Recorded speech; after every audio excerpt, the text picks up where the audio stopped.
মুসলমানদের হাতে কাফেররা বন্দী হয়েছে, জানেন তো আপনারা। রাসূলুল্লাহ সাল্লাল্লাহু আলাইহি ওয়াসাল্লাম পরামর্শের ভিত্তিতে মসজিদ নবীর এক সাইডে তাদেরকে বেঁধে রাখার জন্য বলছেন।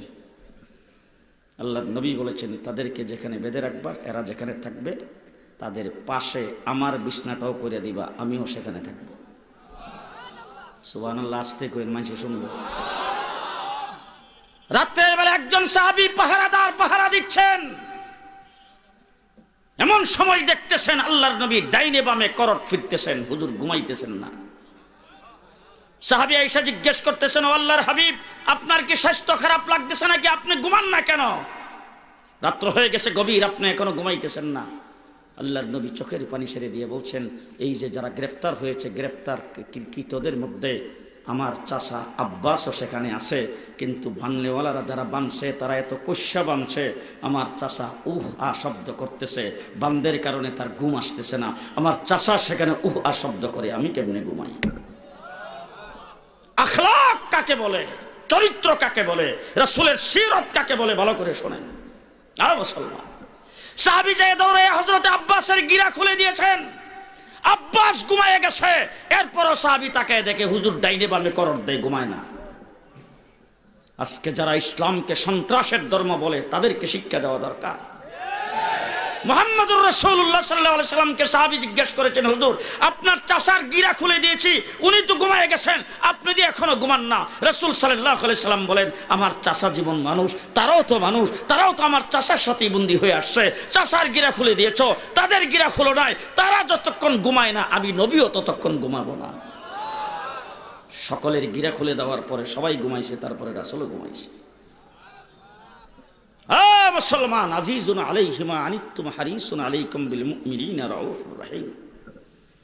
মুহাম্মদুর রাসূলুল্লাহ সাল্লাল্লাহু আলাইহি ওয়াসাল্লাম গোটা কায়নাতের জন্য রহমত, সকলের জন্য রাসূল সাল্লাল্লাহু আলাইহি ওয়াসাল্লাম আদর্শ, এবং রাসূল সাল্লাল্লাহু আলাইহি ওয়াসাল্লাম গোটা কায়নাতে সৃষ্টি জগতের কাহার যদি কোনো দুঃখ কষ্ট হয়, রাসূল সাল্লাল্লাহু আলাইহি ওয়াসাল্লামের সেই দুঃখ কষ্টর মানে ব্যথা আল্লাহর নবীর অন্তরে পর্যন্ত লাগে। রাসূল সাল্লাল্লাহু আলাইহি ওয়াসাল্লাম বলেছেন, তোমরা যদি কোথাও প্রস্রাব করতে বসো, তাহলে প্রস্রাব করতে কোনো গর্তের মধ্যে প্রস্রাব করবে না। তার কারণ হলো, গর্তের ভিতরে পোকা মাকড় বা কোনো প্রাণী থাকতে পারে, এই প্রস্রাবের জাজে, প্রস্রাবের পানিতে তার কষ্ট হবে। উট আয়েশা রাসূল সাল্লাল্লাহু আলাইহি সাল্লামের কাছে শিকায়ত করেছে, মালিককে ডাক দিয়ে রাসূল বলছেন, জালেম, তারে খাবার কম দাও, বুঝা বেশি বসাও, তারে খাবার দিও বেশি, বুঝা বয় কম। মুহাম্মদুর রাসূলুল্লাহ সাল্লাল্লাহু আলাইহি সাল্লামের জন্য, সকলের জন্য রাসূল সাল্লাল্লাহু আলাইহি সাল্লাম রহমত। আমার নবী মুহাম্মদুর রাসূলুল্লাহ সাল্লাল্লাহু আলাইহি ওয়াসাল্লাম রাস্তার মধ্যে কাটা বিষয় এক ইহুদি, হঠাৎ করে দেখে রাস্তা পরিষ্কার, কাটা নাই। আল্লাহ নবী জিজ্ঞেস করেছেন, আজকে দি রাস্তা পরিষ্কার, কাটা নাই?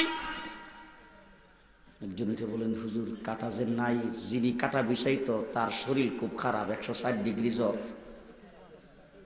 আল্লাহ নবী কো তার বাড়ি ছিল? বলে হ্যাঁ চিনি। বলে চলো দেখি, তারা দেখতে যাই। আজকে যদি উপদ্যগর কারোর সাথে কোনো ঝগড়া হয়, আর যদি পরের দিন শুনেন যে শায়েস্তাগঞ্জ রোডে সিএনজি অ্যাক্সিডেন্ট করছে, দেখবেন কোনো বন্ধু বান্ধবরা ডেকে কেউ, আল্লাহ ধরছে রে, কথা কয়। আমার নবীর রাস্তায় কাটা বিষয় রাসূলকে কষ্ট দিয়েছে, রাসূল বলে তারা দেখতে যাই, চলো। যখন দেখতে যাইতেছে, শূন্য ওই হ্যাঁ তার মেয়ে যাইয়া দৌড়ে বলছেন যে আব্বা আইতাছে। এত বড় রাসূলের দুশ্মনের, রাসূলের বিরোধী, আল্লাহ নবীর চেহারাও দেখবে না, চাদর দিয়া মুখ ডাইক্যা এইভাবে শুইছে। হুজুরের চেহারা যেমন না দেখা লাগে। আল্লাহ নবী ঘরের ভিতরে ঢুইকা তার অসুখের খোঁজখবর নিছেন, ওষুধপত্র খাইছেন কিনা, ডাক্তার দেখাইছেন কিনা, স্বাস্থ্য এখন কেমন লাগতেছে, এইগুলির খোঁজখবর সবকিছু নেওয়ার পরে সে তো চাদর দিয়ে মুখ ডাইক্যা বসে রইছে, আল্লাহ নবীর চেহারা দেখবে না। রাসূল সাল্লাল্লাহু আলাইহি সাল্লাম ঘরের ভিতরে দেখে, ঘরের কর্তা যেহেতু অসুস্থ, ঘরটা ঝাড়ু দেওয়ার বোধহয় কোনো লোক নাই। রাসূল ঘরের কোনার থেকে ঝাড়ু নিয়ে, আরো আস্তে, সুবহানাল্লাহ, আস্তে ঝাড়ু দিয়া রাসূল সাল্লাল্লাহু আলাইহি ওয়াসাল্লাম বলতেছেন ঘরের লোকজনকে, তোমাদের বাড়ির মালিক যেহেতু অসুস্থ, মনে হয় অহমদনগর বাজারে যাইয়া বাজার করার কোনো লোক তোমাদের নাই, ব্যাগটা আমার কাছে দাও, আমি বাজার করে দিয়া যাই। আজিজুন আলাইহি মা আনিতুম হারিসুন আলাইকুম বিল মুমিনিনা রাউফুর রাহিম। মুহাম্মদুর রাসূলুল্লাহ সাল্লাল্লাহু আলাইহি ওয়াসাল্লাম রাস্তায় দেখতেছে একটা বুড়ি বুঝা মাথায় নিয়ে যাইতেছে, চলতে পারতেছে না। রাসূল সাল্লাল্লাহু আলাইহি ওয়াসাল্লাম সামনে দাঁড়াইছেন, দাঁড়ায় বলছেন, ও বুড়ি মা কোথায় যাও? বল তুমি কি ঘুম থেকে উঠতে আইছো নাকি? বলে কি হয়েছে? বলে আবদুল্লাহর ছেলের নাম হইল মুহাম্মদ, আমাদের দেশ থেকে তাকে তাড়াই দেওয়া হয়েছিল, মদিনায় চলে গেছিল, এখন 10,000 সৈন্য নিয়ে মক্কা নগরীতে প্রবেশ করছে, আর আশেপাশের বাড়ি ঘরের এলাকার লোকজন সব জায়গায় পাহাড় জঙ্গলের সিফাত বন্ধে ফলাইতেছে, তুমি কি ঘুমায় আসলা? রাসূল সাল্লাল্লাহু আলাইহি ওয়াসাল্লাম বলেন, ও আচ্ছা, তো তুমি এই তো বড় গাঠুরি নিয়ে কই যেতেছো? বলো যে আমার স্বজাতিরা গেছেন পাহাড়ের সিপার মধ্যে ফলাইতে, আমিও সেখানে যাইতেছি জঙ্গলে। বলে তুমি যাইতেছো যে এত বড় বোঝাটা বহন করতে তোমার কষ্ট হয় না? বলে হ কষ্ট হইতো, তাহলে বোঝাটা আমার মাথায় দাও, আমি তোমার দিয়ে আসি।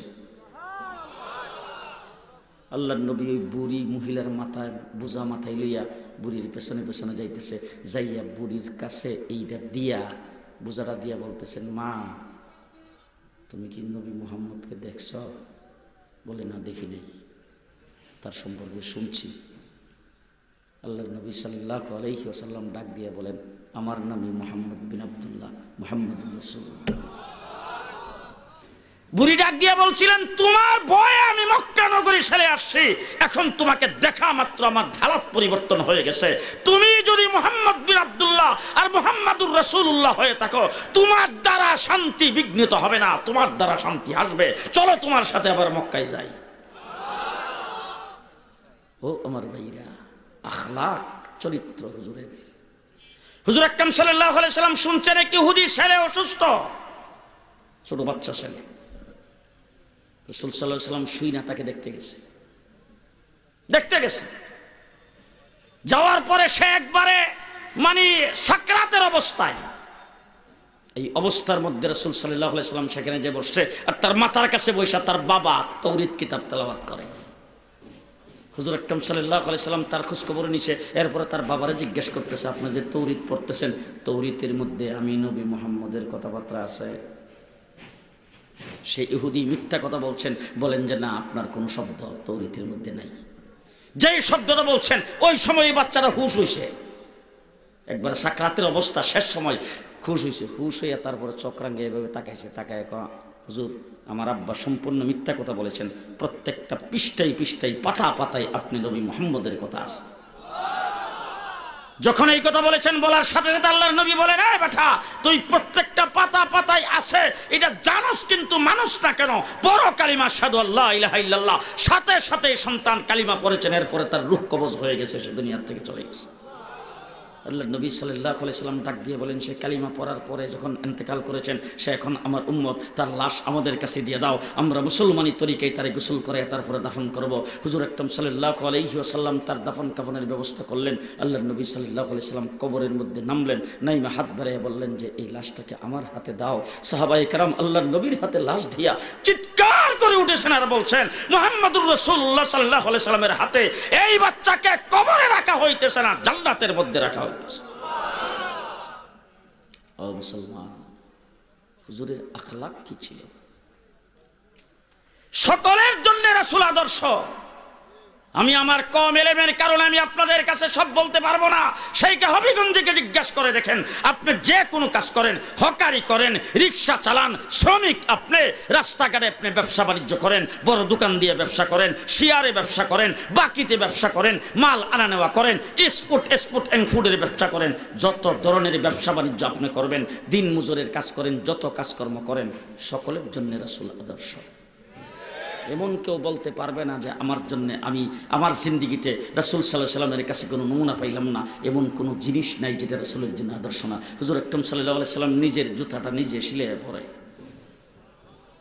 ও আল্লাহর নবী, আপনার জুতা আপনি সিলান, আপনার জুতা তো যে কোনো ব্যক্তিকে দিলে সিলাই দিয়ে দিবে, জুতার নিজেরটা নিজে বানায় ফিনদেন কেন, নিজেরটা নিজে সিলাই ফিনদেন কেন? রাসূল সাল্লাল্লাহু আলাইহি সাল্লাম বলছেন, আমার উম্মতের ভিতরে অনেক মুসি হবে, তার কাছে মানুষ জুতা সিলাই করতে যাবে, ওই মুসির ইজ্জত বাড়াইবার জন্য আমি সেই কাজটা করে গেলাম। নিজের কাপড় নিজে সিলাই, রাসূল বলছেন আমি নিজের কাপড় নিজে সিলাই পরছি, আমার উম্মতের মধ্যে অনেক টেইলার হবে, টেইলারকে যেন কেউ বেইজ্জত না করে, তার ইজ্জত বাড়াইবার জন্য সেই কাজটা করেছি। কাপড় ধোলাই করা হলো দুপির কাজ, রাসূল সাল্লাল্লাহু আলাইহি সাল্লাম নিজের কাপড় নিজে ধোলাই করে। মুহাম্মদুর রাসূলুল্লাহ সাল্লাল্লাহু আলাইহি সাল্লাম আপনি নিজের কাপড় নিজে ধুলাই করেন কেন? বলে আমার উম্মতের ভিতরে অনেক দুপা হবে, তাদের ইজ্জত বাড়াইবার জন্য এই কাজটা করেছি।